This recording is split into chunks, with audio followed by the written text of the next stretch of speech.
I want to check out some of our loop antenna stuff here. We've been working on building our third loop, and it's amazing that each loop is so characteristically different.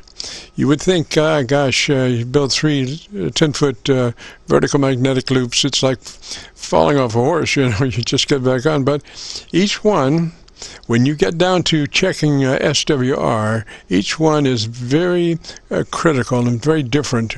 I don't know if it has to do with the geographic size. 10-foot loop is rather large, and we're using an inch helix as the main loop.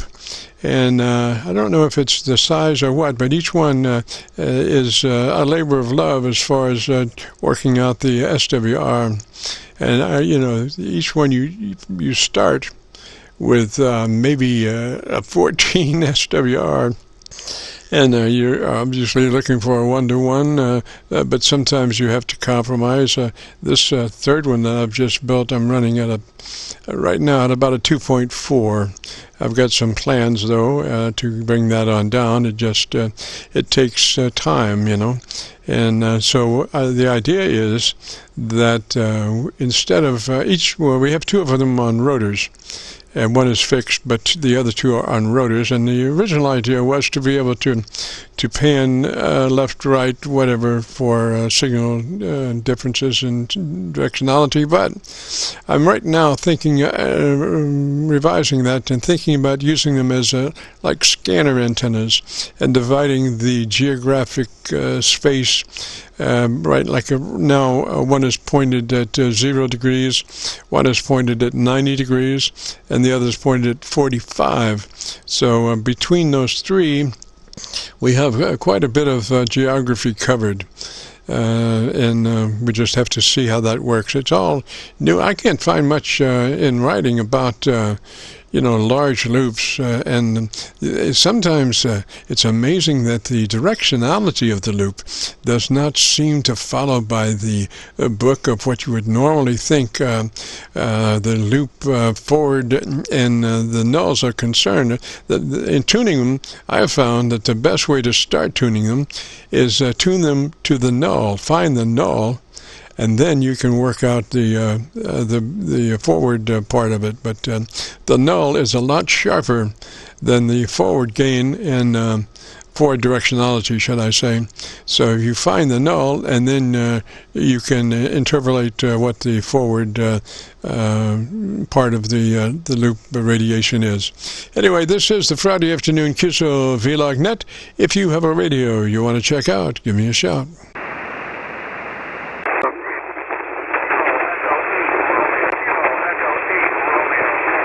Kilo November 4, Alpha Delta Mike.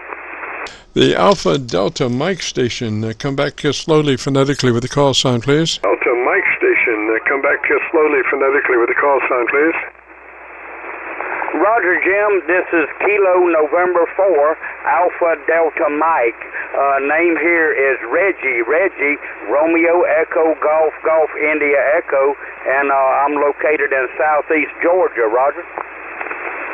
Yes, sir, Reggie. And what radio are you running today, sir? Yes, sir, Reggie. And what radio are you running today, sir?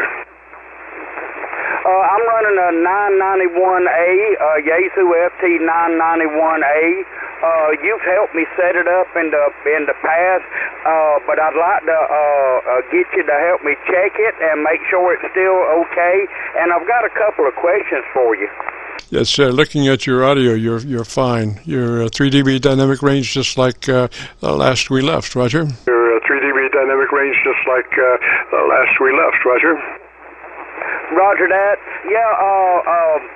I've sort of become the go-to guy in our group and club. If people get some new radio, they come to me for help with their audio, and I just tell them your tune-up procedure. 100 to 2900 on the bandpass, and then compressor on at a 3, mid-scale to 2/3 on the ALC. The only thing, without a spectrum analyzer, or any the equipment you have, is there any way to tell if they need a little top-end boost or not without a bunch of meters or anything? Yes, sir. When you listen to them, you want to hear the S's, the syllabic aspects of the human voice, the S's. A lot of times, dynamic microphones do not reproduce the upper end of the audio spectrum very well in comparison to electret condenser microphones. Electret condenser microphones do just a tremendous job as far as intelligibility and keeping the upper part of the audio spectrum clean. So, you know, as you listen to them, listen for their S's, and if they sound muddy, or you can't quite hear them as clean as what you think you could, then ask them maybe they could increase their treble EQ by a couple of clicks or three. Usually you can't go wrong with that suggestion one way or the other, Roger. Usually you can't go wrong with that suggestion one way or the other, Roger. Roger. I know a lot of them. I've seen them, and they'll take the bottom end and they'll go down with it. I usually get them to bring that up flat, to have that the mid range or the low range, get it sort of flat, because honestly, most cases I don't think you need a whole lot of it. Roger, Reggie. Well, the thing is, an equalizer is designed to bring the top end balanced to the mid-range and bring the bottom end balanced to the mid-range. So much so that even like 7300, 7610, they don't even bother putting a mid-range control in there. It is there, but it's not accessible, because they want that flat. And you want your, like a 3-band EQ, you want the mid-range flat, because if you boost the mid-range, it's so much harder for the bottom end and the top end to catch up. If you just leave the mid-range EQ flat, then it's fairly easy to boost the bottom of the top end, whatever you need to do there. But the thing is, there's rolling off the bottom to achieve a good balance. Rolling off the bottom is not the same thing as boosting the top. A lot of folks think, well, I just roll off some of the bottom and it'll do the same thing, but it doesn't. You want to try to keep that bottom end flat, and then increase the top end.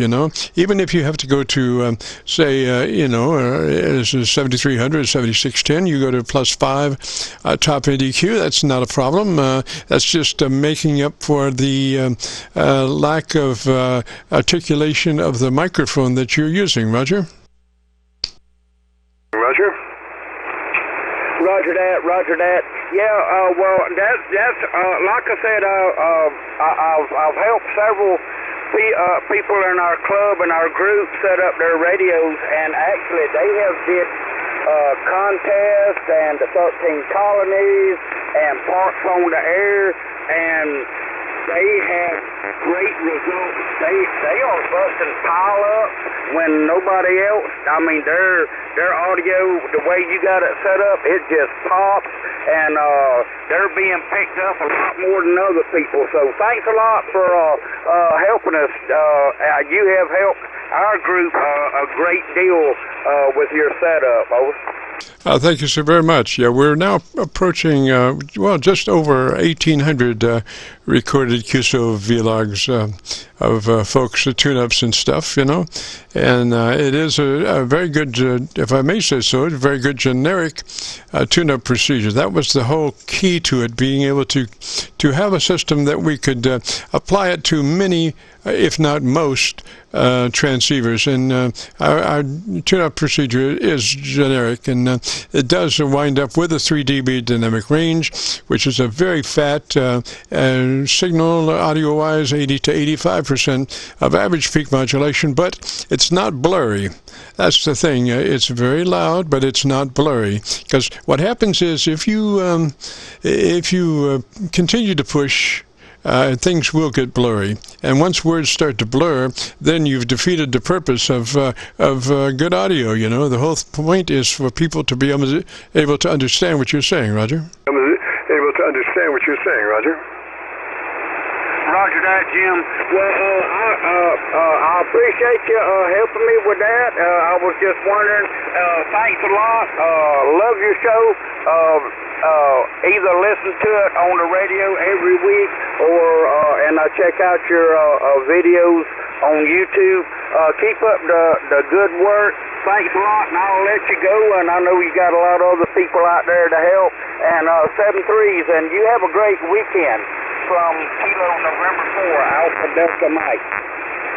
Roger, Reggie. 73 that way, sir. You have a great afternoon and a beautiful weekend coming up. This is the Friday afternoon Qso-Vlog net. If you have a radio you want to check out, give me a shout.